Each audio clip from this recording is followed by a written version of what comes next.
it's really the art and science of finding content and filtering it down to your niche audience. So because there's so much content out there that people are overwhelmed with it. So yeah, that's my definition. It's really the antidote of information overload. So first thing I do when I wake up in the morning, I go to Huffington Post, and which is a content curation site as well. So so I'm kind of like the nonprofit tech Huffington Post guy. So. To tell the right story so that your audience is able to find places of connection in your story and be able to understand where they consume information and how they consume information and know how to post in those different environments.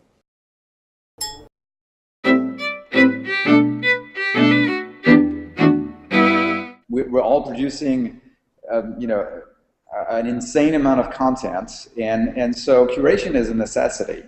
And as I said, we like to see it as a necessity and an opportunity. For us as content consumers, we need curators to help us, to guide us, and to point us to the right content. And where it becomes an opportunity is for people who have an expertise, and we all have our expertise on specific topics. Then if you embrace curation and if you become a publisher using curation, you can, I think it's a fantastic way to develop an audience and to create a community of interests around a specific topic. So yes, we've been starting working that pretty early on, and I think it's just the beginning of it, because the more we're going to be progressing in time, the more we're going to have to find the right curators to guide us through this ocean of content. So you should look at it as an opportunity for you to actually develop an audience on a topic, which can be a cause, a topic of expertise, a marketing idea, and engage an audience with that content without having to write everything yourself.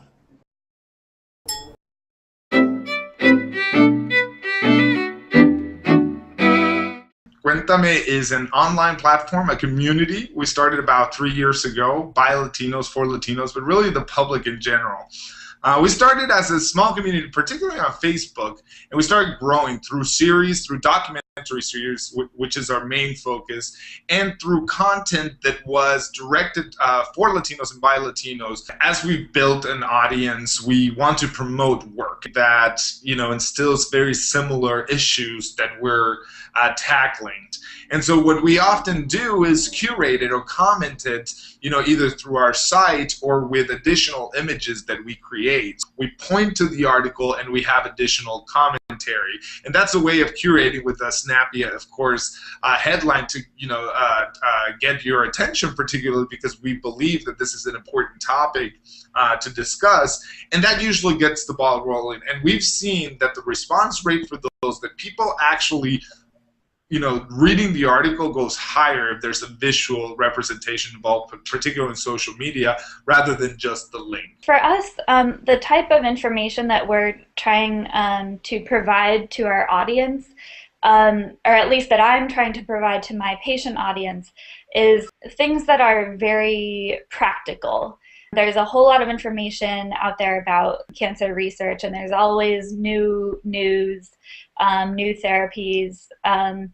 But we really have a very specific focus on a type of therapy called targeted cancer therapy.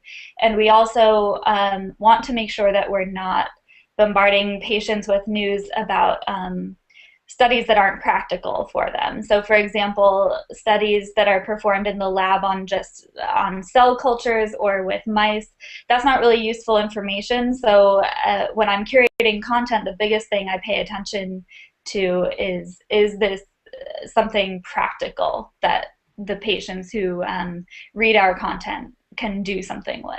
I do this all the time. I surf around on the internet. I'm looking for cool stuff, and we actually help you do that. If you jump on the Upworthy site, there's such a range of interesting stories and content already out there on the internet. We don't have to specifically write it, but what we do try and do is package it to make it interesting for you to stop and go, oh, that's kind of cool. Click on it, engage with it, maybe get involved with a campaign, talk to your friends, have a conversation with 300,000 other people online, chit chat, make connections, because there's so much on the internet that we didn't feel that we had to write it, but we really wanted to share it out there. So the idea is that if 1 million people saw something that any of us curate, their lives would be better. That sets the bar way high up there. And that also means that there's certain things that we just don't write about that other websites do. And so now we have people who visit the site that say, I love that, that's so upworthy, or upworthy, you missed the mark this time, that wasn't very upworthy. So they're actually using our own word to either encourage us or actually say, you got it wrong. I don't think that's upworthy.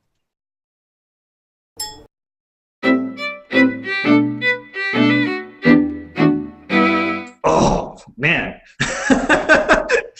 So when Pinterest came out, and I thought, oh man, not another one. There's no way I can, fit that into my daily routine. But when I saw it, a year ago, I was like blown away. So I love it because it's like a scrapbook of just content, and it's and if it's if it's visually appealing, then I'll click on the picture. Again, it's a great way to see a bunch of content in one big platform. It's like a dashboard, right?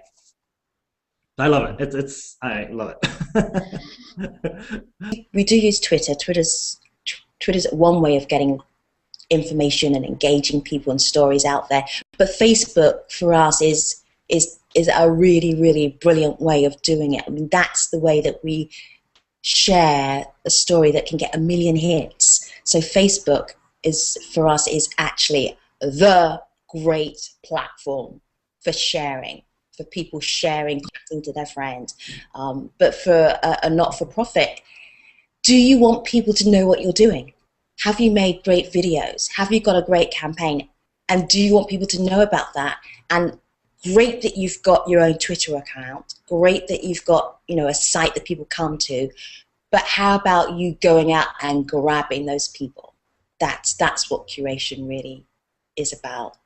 Right now, I would say Bundle Post is really an excellent aggregation tool. It pulls the right content with the right keywords. It puts hashtags on it, which saves you a lot of time.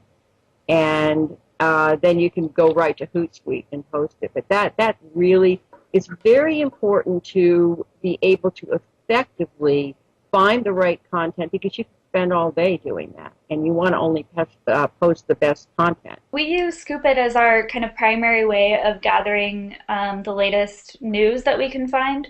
And I've been talking from a patient's perspective, but we also have a very important research audience. So our 6 most active topics that we use on Scoop It, they're covering our 3 cancer types that are our focus. So there's prostate cancer, lung cancer, and melanoma. And for each of those types of cancer, we have 2 feeds. 2 topics. One is for our research audience, and the other is for the patients. All the ones with the word dispatch in the title, those are for patients. So we grab the content and we decide whether it's going to make the full sphere, the full, all of our outlets, or if it makes most sense for that particular content to just do one outlet. So most of the times, the folks that only follow us on Facebook do not get the same content as the folks that follow us on Instagram at all. When we grab content and aggregated content that is not ours, we then decide where it's going to go and how it's going to be presented. So, Scoop It is used by people, businesses, professionals of all kinds. This is about a group of people that are gathering their energies and passion around something new, to either to change the world or to fix a problem, and this is really something fascinating, and it's worth publishing about it, and it's worth creating a media about it. But again, for the same reasons we discussed initially, because it takes a lot of time, as much as you want to create good content, and you should create good content, you should also consider completing that with curated pieces.